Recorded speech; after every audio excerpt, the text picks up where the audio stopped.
Hey guys, what's up? How y'all doing? I'm here to talk to you guys about the new episode of Jujutsu Kaisen, the Colon Game Part 1 on episode 4, or Jujutsu Kaisen episode 51 of the total number of episodes. Anyways, this episode right here was pretty nice, pretty cool. Other than that, it's gonna be very simple. I'm not gonna give a lot of detail because you know how this channel is, and if you watched the episode or read the manga, you know how it went down. So if anything else, let's just get this started right away. Pretty much this entire episode is Maki's highlight. Of course, she comes home trying to get the cursed tools, but unfortunately, she gets met by her father. There was a scene with Megumi and of course Maki talking with each other about who's going to be the head clan, but other than that, nothing big has happened. So uh, between between those two, they just talked. But other than that, Maki meets her father and tries to fight him, and she sees her sister Mai there, and she actually is injured by her father, or I should say, critically wounded. We have to it that this guy hates his children so much because he blames them for not having the amount of cursed energy to have him as the head of the clan. So in other cases, the Zenin clan, as they say, has been a screwed up clan from the start, and they've been filthy ever since. It was pretty much hinted and told about this ever since the Zenin clan was talked about. But other than that, I guess this really shows how scummy they really are. Mai, who apparently is supposed to die with Maki, and where their father threw him to a place where they're about to be killed by cursed spirits. We had to it. Mai decides to make her biggest sacrifice ever, which costed her her life. They end up talking to each other in the mental landscape one last time before Mai's gonna give her something and ask her that in exchange of you surviving and me giving you this weapon, which apparently is the same blade that looks like that's very similar to what Toji Fushiguro used. Yep, you know that. Eventually, like I said, sacrifices her life to save Maki and give her back her full power, and also give her a weapon that will help her out. Maki, in great grief and distress and rage, seeing having to lose a sister, which is the only closest family that she ever had in her life, she ends up killing the cursed spirits and kills her father. After that, all I could really tell you is that a massacre of blood just came on afterwards. And there's something about a cuckoo, whatever the kukuru unit that's supposed to stop freaking Maki, but like I said, a massacre has started. She literally killed them all and massacred all the Zenin who are there before facing Naoya.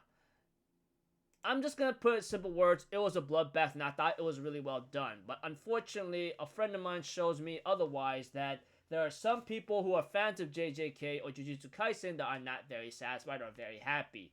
Whatever the case is, that's their opinion. I thought it was pretty nicely action packed, despite being all simple and easy. But this, like I said, this was Maki's freaking moment, her showtime, show spotlight. And when she fought Naoya, he did struggle against him for a bit.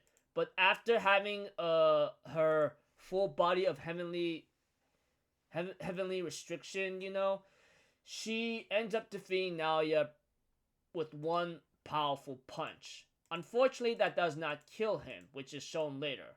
But let's get to a scene when Maki tries to talk to her mother after defeating Naoya and ask her a question. Why did you tell me to come back then? So it looks like her mother has no words to say, and Maki just fatally slices her. Naoya, who apparently is still alive after that one punch, is trying to possibly get somewhere, but Maki and Mai's mother, with whatever strength she has left, ends up killing him, trying to take him down to hell with her. After all the things that he possibly put her through. But other than that, she actually truly loved her daughters Mai and Maki, even though they did not have those crazy special abilities. So we get to see one of Mai's friends or companions, the girl who has the broom. Sorry, I don't even remember her name since she didn't have a lot of spotlight, or she wasn't really important enough for me to remember her. All I can really tell you, she's the yellow-haired or blonde girl with the broom. She apparently arrives too late to see Maki carrying Mai dead, and she gets really sad and upset. Obviously, she would be. I mean, she already lost Mekumaru, and now she lost Mai, even though she told Mai not to go back to the Zenin clan, because this was going to happen. Maki therefore tells her to, like, take care of her, please. And therefore, we get to see more. We get to see Maki do the remaining crazy massacre as the 6 members of the Hei, the 9 members of the Akashi, and the 21 members of the Kuku unit who were absent from the Zenin clan's home that day all met untimely deaths. Well, it was to be expected. I mean, they were all. And then at present, no residues have been detected, and autopsies revealed faint traces of cursed energy in the corpse's wounds that are believed to come from the cursed tool used as the murder weapon. So, after that, several days later, both the Gojo clan and Kamo clan motioned for headquarters to remove the Zenin clan from the Big Three families' headquarters as has tabled this motion, and we get to see Maki walking off in the distance, walking away from the distance, and holding the sword that Mai gifted her, without looking back. So yeah, pretty crazy stuff. Preview of next episode.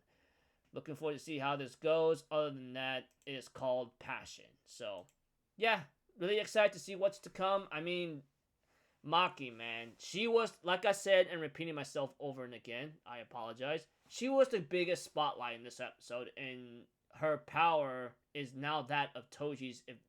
If it serves me correctly, makes me question if Toji really had that kind of a strength to actually want to massacre the entire Zenin clan if he truly wanted to. Like, I'm pretty sure he would have wanted to, but I'm pretty sure there are some restrictions or holdbacks that's not allowing him to do it. Other than that, I think he would have annihilated the Zenin clan if he had the right tools. As for Maki, she had the freaking katana and the other sword that she had, but she abandoned that one after, I guess, using it. So I guess bye-bye, you know?